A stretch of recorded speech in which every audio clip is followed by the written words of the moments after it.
सो दोस्तों, जो हमारे छत पे हमने खीरा के बीज और भिंडी के बीज बोए थे, उसमें देख सकते हो जो खीरे के पौधे थे पांचों बीज अच्छे से जर्मिनेट में, क्या बोलूँ, उनके ट्रू लिप्स भी आ गई हैं। आप देख सकते हो वो बहुत ही बेहतरीन तरीके से। तो इन पांचों को हम लोग करेंगे अब ट्रांसप्लांट अपने इस थर्मोकॉल के जर्मिनेटर बीज से। और ये जो आपको छोटे छोटे दिख रहे हैं ना, ये वाले, ये एक्चुअली भिंडी के पॉड्स निकल रहे हैं। ठीक है, तो जो भिंडी के पौधे होते हैं वो निकल रहे हैं, और बाकी ये तो घास उग रही है। तो ट्रांसप्लांट के लिए हम इसको, हमारा जो ये वाला बेड हमने बनाया था, यहाँ हम इसे करेंगे ट्रांसप्लांट। ठीक है, तो यहाँ पे आप ऑलरेडी देख सकते हो ये जो है, ये करेले का पौधा उग रहा है, और ये जो है 2-3 आपको मूली दिख रही होगी, और ये मूली के बीज बनने की प्रक्रिया चल रही है। और ये मैंने थोड़ी सी मिट्टी यहाँ पे साफ़ कर ली, क्योंकि मैंने इसके ऊपर थोड़ा सा सब्जी का जो छिलका वगैरह होता है, किचन वेस्ट, वो डाला था कंपोस्ट बनने के लिए। तो मैंने इसको थोड़ा साफ़ कर लिया, ताकि मैं इसको यहाँ पे लगाऊंगा खीरा, और वो एरिया हम लोग यूज़ करेंगे मे बी भिंडी के लिए। ठीक है, या फिर मैं पम्पकिन लगाने के भी लिए सोच रहा हूँ, वो भी देख सकते हैं। आई थिंक ये जो है, ये टमाटर का बीज जर्मिनेट हो रहा है। हमने यहाँ पे टमाटर के भी वेस्ट फेंके थे, अभी वहाँ से वो जर्मिनेट हो रहा है। तो या पहले मैं इसके लिए मिट्टी रेडी कर लूँगा। हालांकि दिक्कत क्या है कि कल बारिश हुई थी, जिसकी वजह से मिट्टी पूरी गीली है। सो डैट्स एक्चुअली प्लस पॉइंट देखा जाए तो, क्योंकि हमें पानी देने की जरूरत नहीं पड़ी जाता। ठीक है, और हाँ, तो हम इसमें मिट्टी रेडी करने के लिए मैं इसमें थोड़ा बोन मिल और नीम की खली मिलाऊंगा। ओके, सो हमने अपने साथ ले लिया है वर्मी कंपोस्ट, ये हमने ले लिया है बोन मिल, और ये है नीम की खली। ठीक है, तो इन तीनों को मिला के हम मिट्टी में मिलाएंगे, जिससे मिट्टी हमारी बहुत ही बेहतर तरीके से बनेगी। हालांकि ये मिट्टी ऑलरेडी बेहतर है, क्योंकि इसके अंदर मैंने बहुत सारा किचन वेस्ट डाला है। ऑलमोस्ट 2-3 हफ्तों से मैं डाल रहा हूँ, और वो धीरे धीरे कंपोस्ट बन रहा है अंदर ही अंदर, और ऊपर से मैंने मिट्टी डाल दी थी। राइट, सो या ये अच्छी मिट्टी है, बट इसकी थोड़ी सी हमने इसमें नाइट्रोजन और थोड़ा सा फॉस्फोरस के लिए हम लोग ये वर्मी कंपोस्ट और ये जो अपना बोन मिल है वो डालेंगे। और ऑब्वियसली एक कीटनाशक के रूप में हम लोग डालेंगे नीम की खली, जो कि एक ऑर्गेनिक तरीका है जीवाणुओं को या फिर किसी तरह के फंगल इन्फेक्शन से बचाने के लिए अपने पौधों को। ठीक है, तो मैं पहले तो एक एरिया डिसाइड कर लेता हूँ। तो बेसिकली जहाँ से अपना ये करेला शुरू हो रहा है, उसको मैं 2 इंच छोड़ के, तो ये एरिया स्टार्ट होगा अपना। ठीक है, और ये यहाँ तक जाएगा। ठीक है, तो इस एरिया को हम लोग पूरा प्रिपेयर करेंगे। इतने एरिया में हम लोग डालने वाले हैं ये सारी चीज़ें। ठीक है, तो पहले मैं इन चीज़ों को डाल देता हूँ, और फिर उसके बाद हम लोग करेंगे उनको मिक्स। ठीक है, तो सबसे पहले मैं डालता हूँ नीम की खली।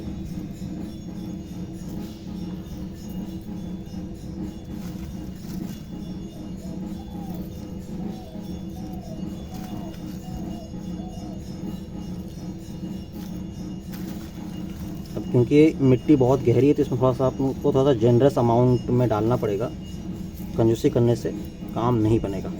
ठीक है, डाल दिया हमने नीम की खली, और अब एक मुट्ठी हम लोग इसमें वर्मी कंपोस्ट। ध्यान रखें, जब आप पौधे लगा रहे हो ना, उस वक्त आपको वर्मी कंपोस्ट थोड़ा सा अच्छी मात्रा में डालना है, क्योंकि वर्मी कंपोस्ट में काफ़ी ज़्यादा हाई मात्रा में नाइट्रोजन होता है, क्योंकि पौधों की ग्रोथ में काफ़ी हेल्प करता है, उनकी पत्तियों की ग्रोथ में काफ़ी हेल्प करता है। और जितनी बड़ी बड़ी पत्तियाँ होंगी स्टार्टिंग में, पौधा उतना ही अच्छे से अपना फोटोसिंथेसिस कर पाएगा और ग्रो कर पाएगा। राइट, और अब डालेंगे वर्मी कंपोस्ट, ताकि उसकी जड़ों को फॉस्फोरस मिले और वो जड़ें ज़मीन में अंदर तक ग्रो करें, जिससे पौधा ऑब्वियसली उसको एक स्टेबिलिटी मिलेगी मिट्टी के अंदर, और वो अच्छे से बड़ा होगा। राइट,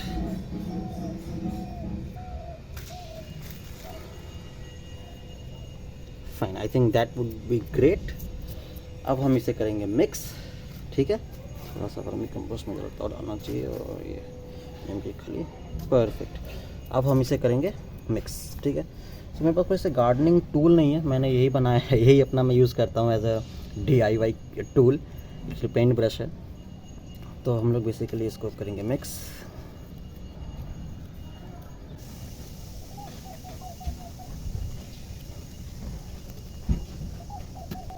ध्यान रखें, क्योंकि मिट्टी बहुत गहरी है, तो आपको बस ये ऊपरी लेयर तक नहीं रखना है, आपको इसको नीचे तक लेके जाना है। ठीक है, तो अगर आप 3 से 4 इंच, अगर इसको नीचे तक आप मिक्स कर पाएँ, 3 से 4 इंच मिट्टी एटलीस्ट, तो बहुत ही बेहतर होगा।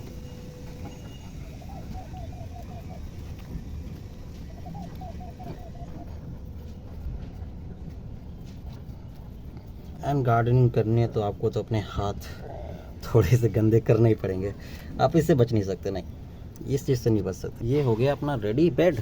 अब हम इस बेड में बनाएंगे होल्स ताकि हमें लगाने में इजी हो अपने खीरे के पौधे। तो मैं करेले के पौधे से 2 इंच छोड़ के एक होल बना रहा हूँ, ठीक है। एक ये रहा। अब ध्यान दीजिए, मैंने होल थोड़ा गहरा बनाया, मुझे में भी और गहरा बनाना पड़ सकता है, बिकॉज हमारे खीरे के पौधे में ट्रू लीव्स आ गई और उसकी जड़ें काफ़ी फैल गई होंगी, इसलिए राइट। और इस फिर हम लोग ऐसे ही 2-2 इंच छोड़ के होल्स बनाएंगे पौधे के लिए। ओके, सो हमारे 5 होल बन गए। अब मैं लाता हूँ अपने खीरे के पौधों को। तो ये है अपना खीरा का पौधा। हमें इसे बहुत ही केयरफुल तरीके से निकालना पड़ेगा इसमें से, ताकि इसकी जड़ें ना ख़राब हो जाए। तो मैं इस पत्ती का यूज़ करूँगा। बेसिकली ये एक सनमाइका का पीस है, तो मैं इससे एक डिवीज़न बनाऊँगा ऐसे करके, और वहाँ से मैं मिट्टी को काट के बाहर निकाल लूँगा, ठीक है। तो मैं काम करता हूँ, सारे पौधों को बाहर निकाल के, क्योंकि उसमें मुझे दोनों हाथ की ज़रूरत पड़ेगी। सो मैं आपको दिखाता हूँ। ओके, ठीक है। सो हमने सक्सेसफुली अपने सारे 5 प्लांट्स उसमें से निकाल लिए बेड से, विथ मिनिमल डैमेज पॉसिबल अपने रूट्स बल्ब्स की। तो एक एक करके प्लांट करते हैं। ये रहा अपना एक होल, और सबसे पहले सबसे बड़े वालों को प्लांट करेंगे, राइट। सो इसको जो इसका रूट बल्ब है उसके साथ ही प्लांट कर देंगे, ठीक है। इसको नहीं छेड़ेंगे, बिकॉज उसको पौधे का अपने रूट बल्ब से बहुत प्यार होता है। अगर आप उसको छेड़छाड़ दोगे तो पौधा मर भी सकता है। ये जस्ट लाइक कि आप किसी पुराने घर से नए घर में जाते हैं तो कुछ चीज़ें तो अपने साथ ही लेके जाते हैं, जो कि कोर मेमोरी होती है उन घरों की, उसको आप साथ में लेके जाते हैं, राइट। उसको आप नहीं छोड़ सकते पीछे। और यहाँ पे मैं लगा देता हूँ ये सबसे छोटा वाला को।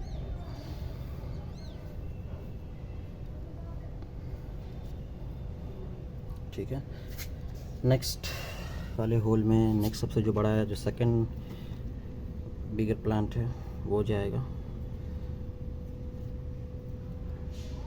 Okay, perfect. तो हल्का हल्का दबा देना है मिट्टी से, ज़्यादा नहीं दबाना, ध्यान रखिएगा, ठीक है।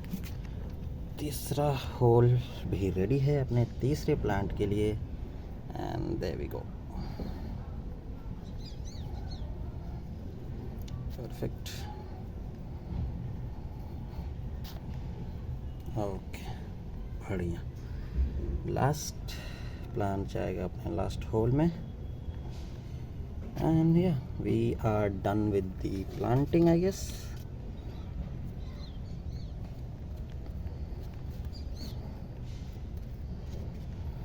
पौधे के आसपास की मिट्टी थोड़ी भुरभुरी रखे तो ही बेहतर रहेगा, ठीक है।